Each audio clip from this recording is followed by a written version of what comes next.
On a des raisons d'espérer, fort heureusement, parce que même si la feuille de route économie circulaire ne cite pas explicitement la prévention, elle évoque les économies de ressources. Et c'est bien la raison mère de la prévention. C'est-à-dire qu'on ne reste pas uniquement sur le déchet produit, c'est bien l'ensemble des économies de ressources, que ce soit le ménage, que ce soit les industries. Je rappelle quand même que les déchets ménagers, c'est 10% des déchets produits en France, hein. On produit près de 350 millions de tonnes de déchets et 35 en déchets ménagers. Donc il y a un enjeu évidemment de matière bien plus large. Et puis le côté positif aussi, c'est que notre Premier ministre a quand même cité l'objectif d'aller vers une sobriété heureuse en présentant la feuille de route économie circulaire. Voilà, pour voir ce qui se cache derrière, en termes de sémantique, c'est quand même une avancée très positive. On a aussi des acteurs économiques qui se prennent aussi les choses en main. Il faut vraiment se rendre compte que les acteurs économiques, il y en a un paquet qui ont parfaitement conscience des enjeux. Et même, et même vraiment, ils se rendent compte des choses. Après, changer le modèle, le lien offre-demande n'est pas toujours évident, parce qu'on est quand même embarqué depuis plus de 60 ans dans un modèle en volume. On pourra y revenir. En tout cas, il y a cette dynamique positive. Et puis surtout, il y a la société civile, il y a les citoyens, il y a les collectivités. Beaucoup de gens qui évidemment font le constat avancent. Évidemment, vous faites partie de cela, vous ici présentes et présents. Alors sur les déchets, ça avait été évoqué, je vais pas m'y attarder. Il y a quand même toujours une dichotomie entre ce qu'on voit à l'extérieur, ce qu'on pense et puis ce qu'on fait. À des sondages précisant est-ce que vous pensez que la société produit trop de déchets, on a 96% des Français qui considèrent qu'on produit trop de déchets. Et à la question est-ce que vous, au niveau de votre foyer, vous considérez que vous produisez plus de déchets que la moyenne des Français, 88% répondent non. Bah, forcément, c'est un peu compliqué si on a du mal à travailler sur le constat. Mais ça prouve bien que, et ça a été évoqué par Alexandre notamment et tout à l'heure, il faut voir ce problème-là. Donc la prévention des déchets, elle part vers une économie de ressources, et puis il y a surtout le sujet de la consommation au sens large. Avant, on s'arrêtait au niveau de la consommation sur des questions de, entre guillemets, le fameux panier de la ménagère, expression vraiment charmante. Sauf que la consommation, elle dépasse largement ça. La consommation, c'est la consommation de biens éphémères, de biens semi-durables, de biens durables, mais c'est aussi consommer des mètres carrés, parce que le logement, bah, voilà, c'est du béton, du granulat, de l'énergie, des équipements. C'est la consommation de kilomètres, parce qu'il y a bien plein d'équipements également pour ça. Donc on consomme des mètres carrés, donc de l'espace, des kilomètres, des biens, de l'alimentation. Et c'est bien l'ensemble de ces points-là qu'il faut essayer de revoir, surtout si on veut atteindre le facteur 4 au niveau carbone et un hypothétique facteur 3, un facteur qui est actuellement discuté pour réduire les consommations de ressources. Et c'est un des problèmes également, c'est qu'on a du mal actuellement à se fixer des objectifs sur l'ensemble des ressources consommées. Hein, ça va du sable jusqu'au cobalt. Voilà, il y a vraiment des enjeux d'évaluation à mener. Donc, faire évaluer nos rapports aux objets. Hein, nos sociétés, elle est aussi très basée en termes de comportement sur la propriété, sur l'accumulation de biens. La question évidemment du besoin. Combien de fois on va acheter un objet pour se dire finalement j'en ai pas besoin, le remiser, alors qui dans le garage, qui dans le grenier, ou ensuite carrément pas l'utiliser. Donc cette question du besoin, elle est assez fondamentale. Et puis après la question de l'usage, du partage, qui est également aussi très impactant et qui nous ramène également, parce que la propriété c'est assez inclusif, mais sur le lien avec autrui. Hein, c'est aussi des symboles aussi de notre société. Donc quand on regarde le stockage par exemple des vêtements dans les garde-robes, il y a un chiffre qui circulait dans les années 2010 pour préciser qu'il y avait 30% des habits qui étaient achetés qui n'étaient jamais portés. Voilà. Je pense que si on fait le total de toutes les garde-robes des Français et des Françaises, on pourra avoir un stock absolument délirant. Et le textile fait partie notamment avec les technologies de l'information et de la communication, avec des impacts colossaux. Et c'est un sujet qui monte en puissance. Quelques chiffres également qu'on sortira d'ailleurs à la rentrée en septembre et en collaboration aussi avec Zero S France. On travaille sur les impacts des équipements. D'accord, on a étudié 45 équipements domestiques. Donc ça va du smartphone, téléviseur, garde-robe, meubles, etc. pour voir leur impact. Alors à la base, le besoin, c'était l'impact carbone. Mais après, on s'est dit, mais l'impact en termes de matière, parce que ces équipements-là, c'est du plastique, c'est du textile. Enfin, pardon, c'est du coton, c'est de l'acier, etc., etc. Et c'est des matériaux qu'on accumule chez soi. Et quand on a plus d'une centaine d'équipements domestiques, au total, ça fait quand même pas mal. Bah, prenez un téléviseur, c'est jusqu'à une demi-tonne de carbone, de CO2, pardon, une demi-tonne de CO2 pour la fabriquer, d'accord, et pour son usage également.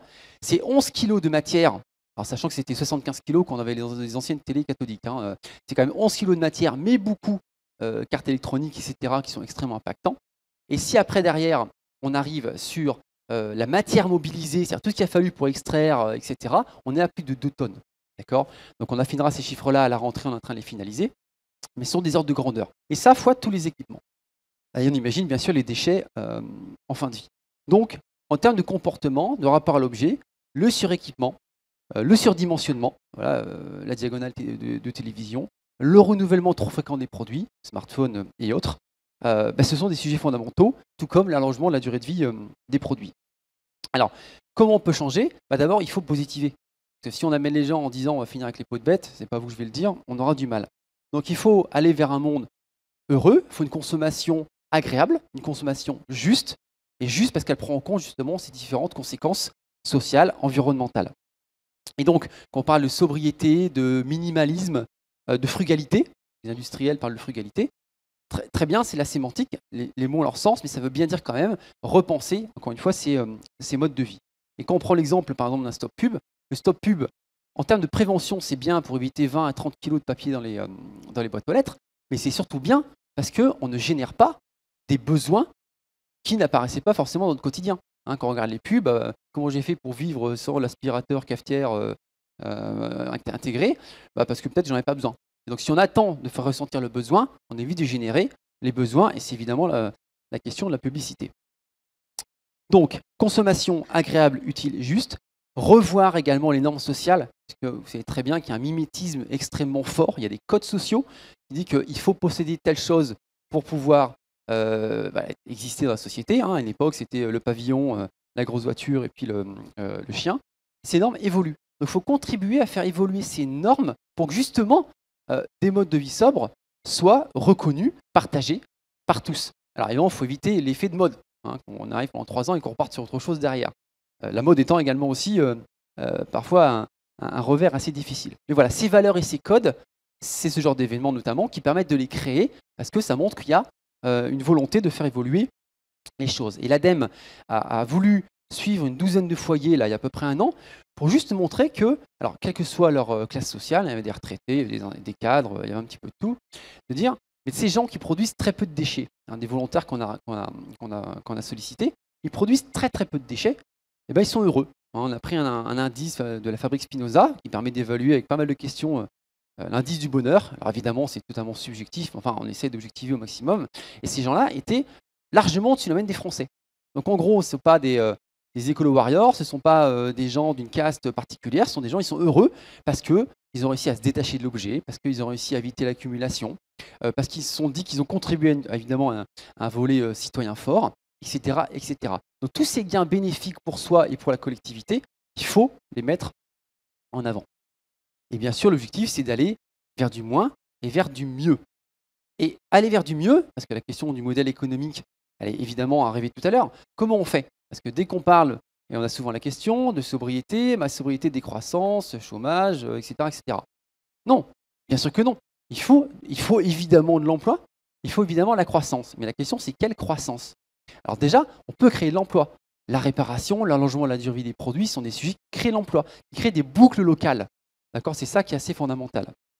Donc le mieux va permettre, notamment, et c'est aussi le cas sur le volet agricole, hein, lorsqu'on économise de l'argent sur le gaspillage alimentaire, l'argent récupéré, s'il est réinvesti dans des produits de meilleure qualité, locaux, de saison, avec du bio, etc., on a ISO budget. Il faut penser aussi aux ménages, évidemment, qui n'ont pas les moyens d'aller vers des produits de meilleure qualité, mais on permet d'avoir des produits de meilleure qualité et renforcer notamment le développement du territoire.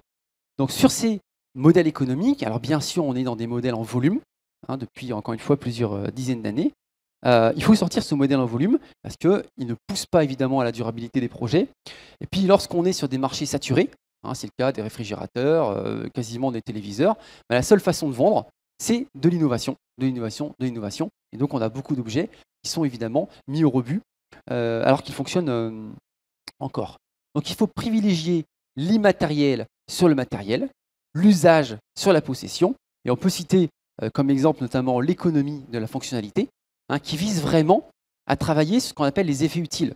C'est-à-dire que lorsqu'on a un besoin, la construction de la réponse aux besoins, notamment par les acteurs économiques, n'est pas forcément un bien matériel standardisé qui aura une durée de vie limitée, mais bien de répondre au maximum au besoin et souvent par l'usage. On va prendre l'exemple d'une chaudière. On peut acheter une chaudière et derrière, on va acheter l'énergie. Et donc, le fournisseur d'énergie a intérêt à ce que vous achetiez le maximum d'énergie, le fabricant de chaudière, le maximum de chaudières. Alors, il y a des progrès puisqu'on vend maintenant de la maintenance, ça permet d'allonger la durée de vie des produits. Mais l'économie de la fonctionnalité, c'est de dire, mais on va avoir une offre globale. Et plutôt que de vendre en volume les chaudières et l'énergie, on va vendre un confort thermique. Et c'est-à-dire que la chaudière n'est plus votre propriété. On dit juste au prestataire, moi ce que je veux, c'est définir ensemble ce qu'est le confort thermique chez moi. Et donc le prestataire, il va proposer une chaudière, mais il a intérêt à proposer une chaudière qui va durer longtemps, parce que c'est lui qui la paye, c'est lui qui fait la maintenance, qui va consommer le moins possible d'énergie, parce que c'est lui qui paye l'énergie. Il va avoir intérêt à ce que vous isoliez votre maison.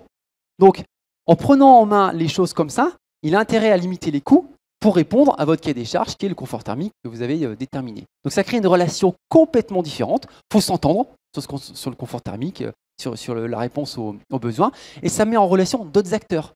Si vous êtes en immeuble, c'est le bailleur social, voilà, pour pouvoir isoler correctement.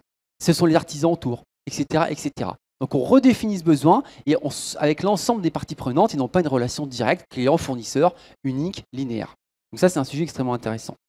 Et sur les déchets, on évoquait tout à l'heure la difficulté de travailler sur la gestion des déchets séparés de la prévention. C'est faire en sorte que le prestataire de déchets, il ait un intérêt économique, parce que c'est quand même le but d'une entreprise, c'est d'avoir un intérêt économique. Il a un rôle sociétal, bien sûr, de création d'emplois, de création de valeur, mais un objectif économique.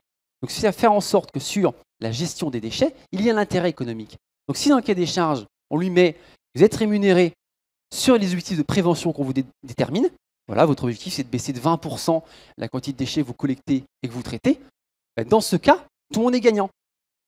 Vous, parce que vous produisez moins de déchets et ça coûte moins cher, et puis le prestataire, parce qu'il rémunère en partie sur les gains effectués.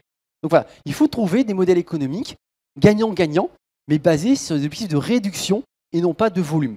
Voilà, l'ADEME travaille notamment cette question-là et on va lancer à la rentrée un travail avec les collectivités pour justement définir ce type d'achat. Il y a notamment des dialogues compétitifs qui visent à se comprendre sur ce qu'on veut et définir ensemble les besoins. Vous avez l'exemple de la ville de Lille, par exemple, qui, pour son besoin d'éclairage public, n'a pas dit « je veux éclairer X heures par jour en consommant autant d'énergie et autant de lumière ». Ils ont dit « non, je veux une solution qui me permette de valoriser mes monuments, qui me permette de développer une trame noire pour les chauves-souris, de réduire la mortalité sur les routes. » Vous voyez bien que le besoin est exprimé non pas voilà, en énergie ou en équipement, mais en effet utile. Voilà ce que j'attends. Et donc le prestataire lui répond là-dedans. Voilà. Et donc ça permet d'avoir des solutions, encore une fois, qui intègrent des objectifs de réduction de consommation d'énergie et d'émissions de gaz à effet de serre. Donc, évolution des modes de vie, évolution des modèles économiques. Voilà, les deux sont absolument indispensables si on veut que l'offre et la demande interagissent et puis qu'on puisse évoluer et marcher sur deux jambes, tout simplement. Donc, n'oubliez jamais, mais vous le savez certainement mieux que moi, que la meilleure façon de modifier les comportements, c'est ce mimétisme social. C'est pas ce qu'on montre, pas ce qu'on fait, parce qu'on a une exemplarité qu'on permet de montrer comment ça se passe et comment qu'on peut avancer. Il y a bien sûr des campagnes de communication nationale, il y a l'État qui peut agir, mais c'est bien sur le terrain qu'on fera évoluer les comportements et faire en sorte que ces messages puissent passer et être partagés par tous de manière à redéfinir des codes sociaux. Il faut accompagner aussi les acteurs économiques. Ce n'est pas facile de changer de modèle économique lorsqu'on est imprégné dedans depuis longtemps, et bien soutenir les offres lorsqu'elles se développent pour permettre d'aller dans ce sens-là. Et puis il faut tout simplement y croire, parce que je vous rappelle qu'il y a à peine 10 ans, il n'y avait pas de smartphone, et maintenant il y a la moitié du monde qui en a un dans la poche. Je vous donne rendez-vous dans 10 ans pour un monde sobre et heureux. Voilà, merci.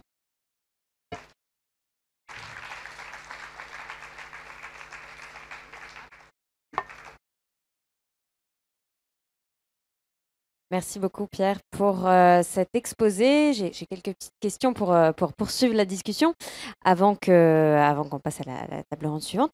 À l'instant, tu parlais des différents niveaux d'action possibles et moi je me demandais quel était le rôle de l'ADEME dans tout ça parce que voilà, tu représentes cette grande maison de l'Agence environnementale de la maîtrise de l'énergie et de l'environnement, pardon. L'Agence de la maîtrise de l'environnement et de l'énergie. Et souvent, on se demande de l'extérieur, qu'est-ce que fait l'ADEME précisément et qui peut la solliciter, en fait? Est-ce que n'importe qui peut solliciter l'ADEME? Merci Flore. Donc l'ADEME, juste rapidement, c'est à peu près 1000 personnes sur des sites centraux, donc sites d'expertise, notamment pour le ministère, et puis 500 en direction régionale pour accompagner les acteurs de terrain. On est un EPIC, c'est un établissement public et donc qui dépend du Parlement. Les budgets sont votés par le Parlement. Alors, l'ADEME, son but, c'est d'accompagner l'ensemble des acteurs de la société à justement réussir la transition écologique. Donc ça va du soutien à la recherche et développement, mais que ce soit la recherche dure, pour mettre des nouveaux modes d'énergie renouvelable, nouveaux modes de transport, d'isolation des bâtiments, jusqu'aux sciences humaines et sociales. Comment on change les comportements, c'est des travaux extrêmement intéressants. Oui, il y a beaucoup de chercheurs qui sont accompagnés par l'ADEME, des thèses. On a 80 thèses par an soutenues. Donc une thèse, c'est 3 ans. Donc sur 3 ans, on a quand même 250 thèses, c'est en effet pas rien. Des projets de recherche, les investissements d'avenir, on parle en milliards d'euros qui visent à soutenir des projets émergents et nouvelles technologies. Donc on est plus sur l'aspect technologique. Et puis on fait des opérations de communication, donc des grandes campagnes. On soutient les acteurs territoriaux, les collectivités dans des programmes justement territoriaux qui visent à développer des politiques, notamment d'économie circulaire. Les industriels pour développer de nouvelles offres, de l'éco-conception, etc. Donc tous les acteurs, alors sachant quand même que pour le grand public, on fait la communication, mais en général, on passe par les acteurs locaux de terrain, les associations, les collectivités pour répondre directement, parce qu'on n'a pas les moyens simplement de répondre directement. Les espaces info-énergie, pour le volet énergie, c'est typiquement des structures qui sont mises en place pour répondre au grand public. D'accord. Alors, tu parlais tout à l'heure de dilution, j'ai noté risque de dilution. En parlant de la prévention des déchets, est-ce que tu peux revenir quelques instants dessus? Oui, dilution, pourquoi? Parce que, alors, cela étant dit, le mot prévention était déjà pas très clair en tant que tel. Ça fait un débat il y a quelques années. Et pourquoi? Parce que le risque, tout simplement, c'est quand on parle économie circulaire, qu'on se projette sur des flux et des boucles de recyclage, qui sont des boucles mondiales. Le recyclage est fondamental, on est clair, mais il ne répond pas, évidemment, à l'équation à lui tout seul. Donc ce qu'il faut, et c'est bien aussi notre travail, c'est faire en sorte, et comme vous le dites très bien également, que l'essentiel des forces doit être mis en place sur la prévention amont, ce qui limite l'ensemble des impacts, l'ensemble des flux, et c'est ce qui coûte le moins cher. D'ailleurs, c'est vrai pour tous les sujets de la société, hein, de manière générale. Donc la prévention, on y travaille de manière importante. On n'est pas bon non plus sur un volet de recyclage, de valorisation, on est d'accord. Donc ça progresse vraiment. Et voilà. Donc ce qu'il faut faire en sorte, c'est en permanence faire en sorte qu'il y ait un équilibrage entre cet aspect valorisation matière et cet aspect réduction amont, qui n'est pas facile, parce que la prévention, c'est pas facile à mesurer. Lorsque vous évitez quelque chose, va dire bah oui, je l'ai évité, mais prouvez-le quoi. C'est-à-dire que les courbes, elles baissent pas non plus comme ça. Donc c'est pas évident de le démontrer, alors que les taux de recyclage, ça se montre plus facilement. Donc il y a aussi un objectif d'évaluation et de prospective pour montrer ce qui se passerait si on ne faisait rien, et ce qu'on fait, ce que ça permet de faire. Et l'autre difficulté, c'est qu'on est sur du moyen à long terme. Changer les comportements, ça s'est pas en 6 mois. Et donc c'est pour ça aussi que c'est quelque chose de difficilement mesurable, mais il faut le faire. Oui, cette question de la mesure, c'est vrai que c'est un point crucial parce que ça me fait penser à deux choses. Nous, on nous pose souvent la question de savoir, bon, alors le zéro déchet, ok, ça avance, mais est-ce que vous avez des chiffres? Alors bien sûr, on peut parler de la réduction de la poubelle, mais c'est qu'une petite partie finalement de ce qu'on économise comme ressources quand on réduit les déchets. Donc finalement, si on essaye de dézoomer et de repasser en amont de la poubelle, c'est là qu'on a vraiment du mal à quantifier, à mesurer, et comme si aujourd'hui dans notre société, ce qui n'était pas mesurable n'était pas valorisé. C'est vrai que c'est un obstacle. Est-ce qu'il y a des pistes, voilà, des réflexions en cours à ce niveau-là? Alors là tu as tout à fait raison, ce qui n'est pas mesurable n'est pas suivi. Si vous ne pouvez pas mesurer, vous ne pouvez pas mettre de plan d'action pour voir si votre plan d'action est efficace. C'est aussi bête que ça, notamment si on met l'argent public, il faut pouvoir mesurer. Alors, d'abord, il y a quand même des données nationales et des grandes tendances. Après, moi, je suis absolument convaincu que c'est au niveau local qu'on arrivera à l'avoir. Il y a des zones, des collectivités, des territoires où des politiques très fortes ont été mises en place, et on voit très bien ces territoires-là, les baisses conséquentes. Et on peut aussi évaluer l'impact sur les habitants, de voir quel est leur retour. Donc, je pense que les chiffres, les moyennes, par définition, elles masquent. Une moyenne, ça lisse. Donc, ce qu'il faut pouvoir, c'est monter des exemples. Je reviens sur l'exemplarité, mais les exemples pour montrer en quoi ils ne sont pas complètement délirants ou hors du reste de la société, ils marchent et qu'on peut les reproduire et les adapter au cas par cas. Donc, pour moi, le volet territorial est fondamental. L'autre point, c'est simplement incorporer la question des déchets à des problématiques plus globales. Parce qu'avant, le déchet, c'était quand même une partie très isolée. Alors le carbone est à raison devenu un sujet fondamental avec l'énergie. Maintenant, l'intérêt, et tu l'as évoqué, on parle de ressources. Mais les ressources, ce n'est pas que les matières premières, notamment les matériaux, c'est l'énergie, c'est l'eau, l'air, les sols. C'est ça ce que signifie ressources. Donc on a réussi à intégrer ces sujets-là dans des problématiques plus globales et les programmes d'action, notamment développés au niveau de l'État, la feuille de route économie circulaire, s'inscrit dans le plan climat. Donc en rentrant par cette porte-là, on peut quand même se rendre compte que, prenons une ressource, si on produit une tonne de fonte, mais une tonne de fonte, c'est de l'énergie et de la matière associée. Donc il faut coupler ces approches. Oui, tu parlais tout à l'heure de facteur 3 comme d'une éventuelle piste, discutée en tout cas pour justement donner une idée de la mesure de ce qu'il faudrait réduire. Finalement, ça se rapproche un petit peu du calcul du jour du dépassement, non? Donc le facteur 3 dont tu parles, ce serait par rapport à une consommation française plutôt que... Oui, alors ça se travaille aux deux échelles françaises et européennes, de manière générale, avec le paquet économie circulaire. Mais oui, l'objectif, c'est quand l'intérêt du facteur 4 pour le carbone, c'est qu'il se retient super facilement. Et quand on a une idée globale, 2 points d'objectif et des trajectoires possibles. Donc, facteur 4 et facteur 3, d'ailleurs, je reprécise, oui. Ça voudrait dire qu'il faut qu'on divise par 4 nos émissions ou qu'on divise par 3 là, notre consommation de ressources. Ce qui est intéressant, parce que ça ne veut pas dire qu'il faut qu'on revienne des centaines d'années en arrière non plus. Enfin, finalement, le découplage dans le mauvais sens de la consommation de ressources, finalement, si j'ai bonne mémoire, c'est dans les débuts des années 70. Le jour du dépassement le montre bien, finalement, c'est qu'à partir des années 70 qu'on a commencé à consommer plus que les ressources de notre planète pour une année donnée. Oui, c'est exponentiel depuis ce moment-là. Et en effet, c'est un indicateur extrêmement intéressant, d'abord pour la sensibilisation, mais pour l'idée que ça en donne, c'est bien définir des points d'arrivée pour définir les trajectoires possibles. Quel mode de vie on veut. Et encore une fois, les technologies permettront d'y arriver, mais encore une fois, les comportements et l'étude qu'on évoquait sur les biens d'équipement, elles permettent de se rendre compte que ce qu'on a chez soi, ce qu'on achète à la fin, voilà, ça pèse combien.